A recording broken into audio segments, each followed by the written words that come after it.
The ball is now in the Senate's court after the House of Representatives approved the proposed national budget for 2023. Senators ruled out the possibility of a reenacted budget, saying they will swiftly pass the budget bill. President Bongbong Marcos brings home close to $4 billion worth of investment pledges from his working visit to the United States. And Pag-asa sees rainy weather for the Philippines courtesy of localized thunderstorms.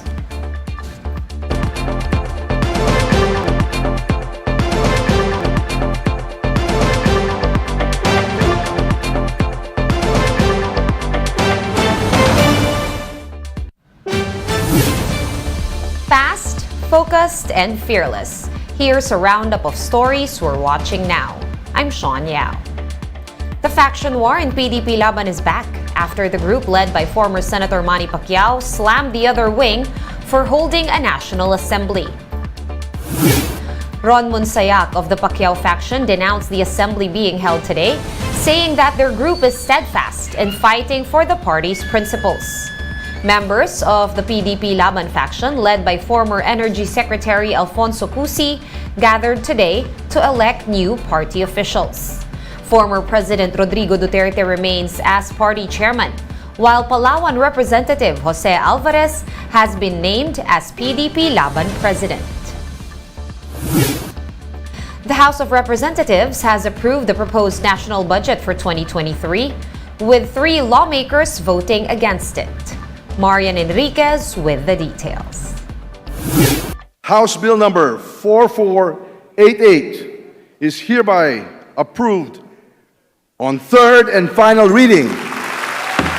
The House of Representatives has approved the proposed 2023 national budget worth 5.268 trillion pesos. It hurdled the lower chamber on second and third reading on Wednesday. A total of 289 lawmakers were in favor of the spending bill, while 3 voted against it, specifically members of the Makabayan bloc. They said the budget does not prioritize programs for the marginalized sector.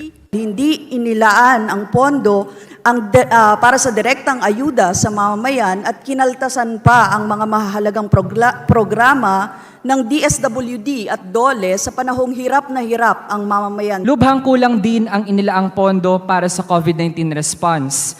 Taliwas sa sinasabi ng kasalukuyang administrasyon na papalakasin ang monitoring and surveillance capacity ng ating healthcare system.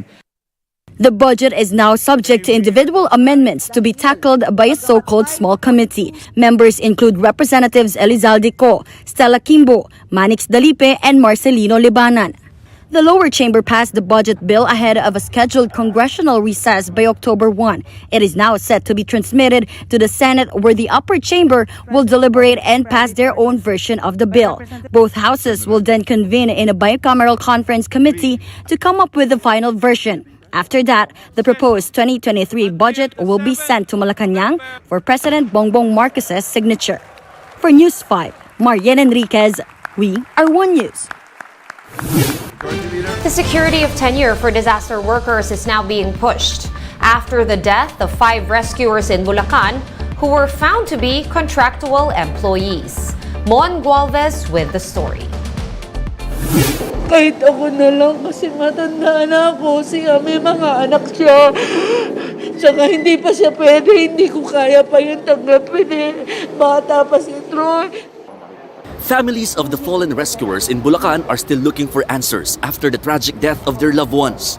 Until now, Nanay Nancy still finds it hard to believe that his youngest son, Troy, is gone. Troy Justin Agustin was one of the rescuers who died in San Miguel, Bulacan during the onslaught of Typhoon Carding. He served as a rescuer of the Bulacan provincial team for 6 years. Despite not being a regular employee of the provincial government, Troy is a dedicated worker. Actually, ngayon Saturday, sana kukuhanin yung lisensya ng nakapasa siya sa civil service. Mahal niya yung trabaho niya. Nag-aral yan kung paano mag-rescue, kung ano yung first aid, lahat pinag-aralan niya. The same goes for Marby Bartolome, who was a rescuer for nearly a year but still employed on a job order basis. Araw-araw, gustong-gusto niyang pumapasok. Kahit na, alam mo yung sobra-sobra na yung pasok niya, kahit na wala na siyang bayad, sige lang. Basta pumapasok siya, okay lang sa kanya. Marby's wife is now at a loss as to how she can provide for their children. In an interview with One Balita Pilipinas, the NDRRMC admits they can't do anything about the current employment status of rescuers and responders. Yun po ang ine-encourage natin sa local government unit na bigyan po ng sapat or tamang posisyon or plantilla yung ating mga disaster workers. Kasi karamihan pa rin mga job order or contract of service at wala silang sapat na benepisyo. The Bulacan provincial government also has its hands tied on the matter. Mayroon po mga limitations po under the civil service law na kinakailangan, may mga requirements din po for permanent positions. So it depends. It depends din po kung sino po yung mga taong masasakupan po nito, kung sila po'y qualified. Because of this, the NDRRMC is pushing for the Magna Carta for disaster workers to be passed into law.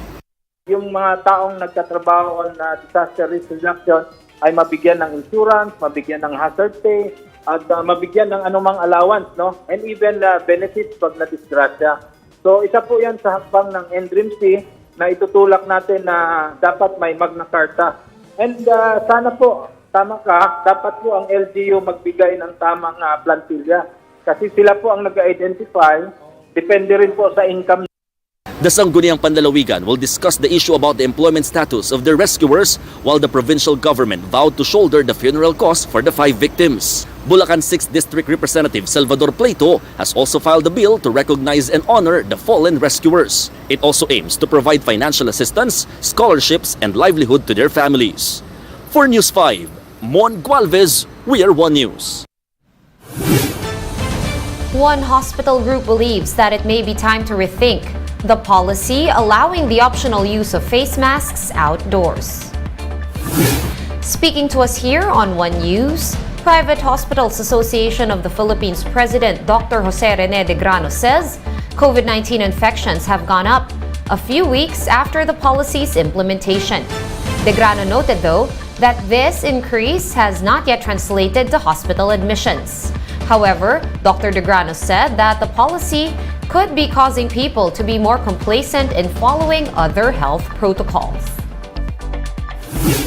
Even before, when this pronouncement was made, we think it was a bit too early to be relaxing on this mask restriction.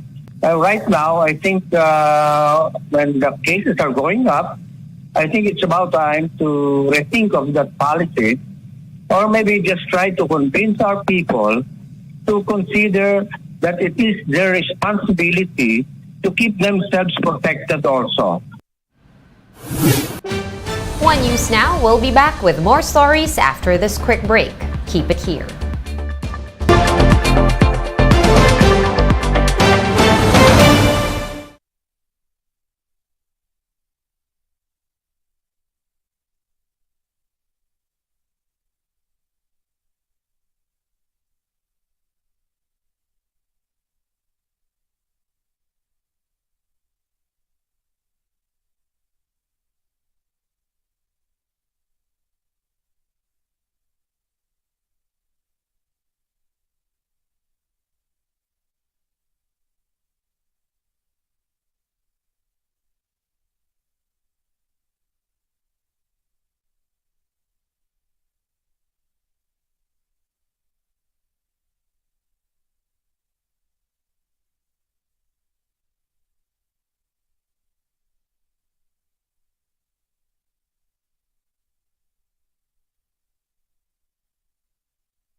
You're still watching One News Now. I'm Sean Yao.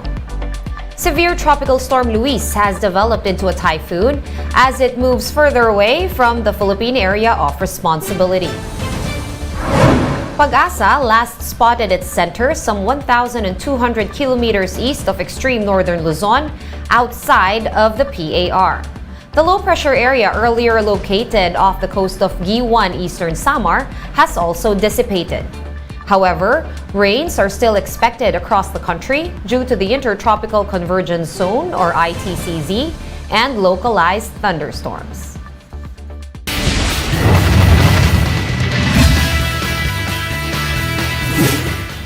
Pole vault ace EJ Obiena returns to his alma mater, the University of Santo Tomas, for a homecoming event.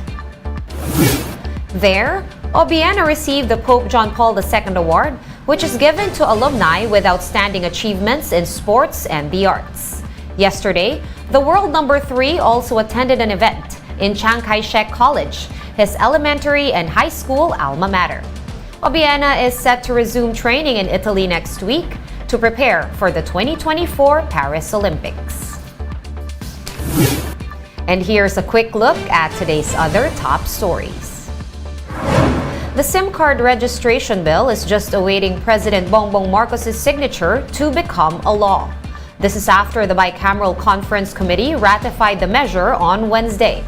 Cybersecurity advocates and the National Police have been calling for its passage in order to help stem cybercrimes and spam text messages that are prevalent nowadays.